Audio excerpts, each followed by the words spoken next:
नमस्कार दोस्तों, आज हम बात करने वाले हैं एक ऐसे मुद्दे की जिसने पूरी दुनिया की नींद उड़ा रखी है। क्या रूस और अमेरिका ने मिलकर सोने यानी गोल्ड के साथ कोई खेल खेला है? क्या आने वाले दिनों में गोल्ड मार्केट में भयंकर क्रैश आ सकता है? क्या सोने की कीमतें आसमान छूने के बाद अचानक धराशायी हो जाएगी? क्या ये सब डी-डॉलराइजेशन, सैंक्शंस और जियोपॉलिटिकल गेम का नतीजा है? आज हम इसकी पूरी सच्चाई, फैक्ट्स और रिपोर्ट्स के साथ खोलकर बताएंगे। सबसे पहले समझिए बैकग्राउंड। 2022 में जब रूस ने यूक्रेन पर हमला किया तो अमेरिका और उसके दोस्तों ने रूस पर $300 बिलियन के फॉरेन रिजर्व्स फ्रीज कर दिए।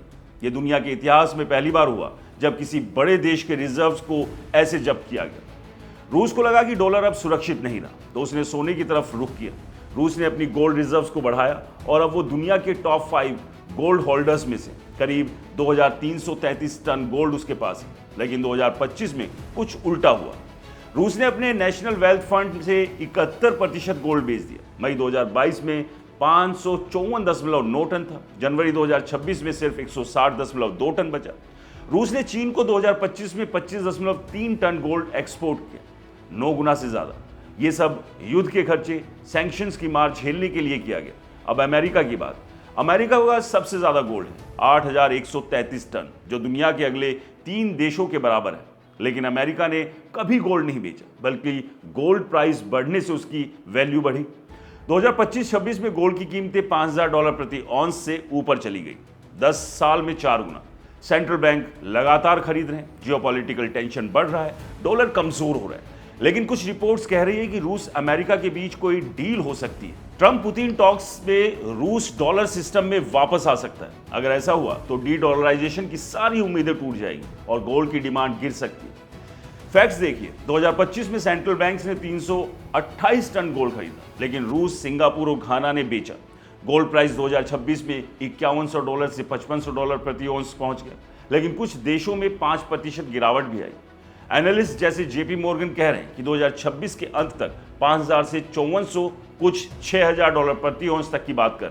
लेकिन अगर रूस ने और गोल्ड डंप किया या अमेरिका ने कोई बड़ा मूव किया तो शॉर्ट टर्म में 3 से 4% का करेक्शन आ सकता है। सिल्वर में तो 8 से 10% तक स्विंग हो सकता है। रूस के गोल्ड रिजर्व्स वैल्यू में बढ़े हैं, $769 बिलियन तक पहुंचे, लेकिन फिजिकल गोल्ड थोड़ा कम हुआ। अब सवाल यह है कि क्या रूस और अमेरिका मिलकर सोने के साथ खेल कर रहे हैं? रूस गोल्ड बेचकर डॉलर में वापस आ रहा है क्या? तो क्या यह डील का हिस्सा है? कुछ एक्सपर्ट्स कहते हैं कि अगर रूस ने डॉलर सेटलमेंट अपनाया तो ग्लोबल लिक्विडिटी चेंज हो जाएगी, गोल्ड पर प्रेशर आएगा। लेकिन दूसरी तरफ ब्रिक्स देश गोल्ड खरीद रहे हैं। चीन, इंडिया, ब्राजील और दुनिया का 20% गोल्ड अब ब्रिक्स के पास है। सैंक्शन से डर कर सेंट्रल बैंक्स गोल्ड को सेफ हेवन मान रहे हैं। लेकिन क्रैश की बात हाँ पॉसिबल है अगर जियोपॉलिटिकल टेंशन कम हुआ, फेड रेट्स कट नहीं किया या रूस अमेरिका कोई बड़ा समझौता कर लेते हैं तो गोल्ड में बड़ा करेक्शन आ सकता है। 1980 में गोल्ड क्रैश हुआ था जब प्राइस अचानक गिरे। आज $5000+ पर है। अगर 10 से 20% गिरा तो लाखों निवेशकों को नुकसान होगा। लेकिन लॉन्ग टर्म में गोल्ड बुलिश है, $6000 से $7000 तक जाने की बात हो रही है। तो दोस्तों, क्या आने वाला है बड़ा क्रैश? शायद शॉर्ट टर्म में हाँ, अगर रूस का गोल्ड सेल जारी रहा या कोई सरप्राइज डील हुई। लेकिन लॉन्ग टर्म में गोल्ड मजबूत रहेगा क्योंकि दुनिया डॉलर से दूर जा रही है। निवेश करने से पहले सोचिए, रिस्क लीजिए, लेकिन फैक्ट्स पर। क्या आपको लगता है क्रैश आएगा? कमेंट्स में बताइए। वीडियो पसंद आया हो तो इसे लाइक करें, शेयर करें और हमारे चैनल को सब्सक्राइब और फॉलो करना बिल्कुल ना भूलें। और हाँ दोस्तों, ये वीडियो सिर्फ जानकारी के लिए, निवेश की सलाह बिल्कुल नहीं है, इसलिए कहीं भी निवेश करें सोच समझ के करें। क्योंकि मार्केट में जहाँ जो चीज़ चमकती हुई दिखती है ज़रूरी नहीं है कि वो हर वक्त हीरा हो, वो कांच का टुकड़ा भी हो सकता है। यानी कि जहाँ प्रॉफिट दिखता है वहाँ उतना जोखिम भी। नमस्कार।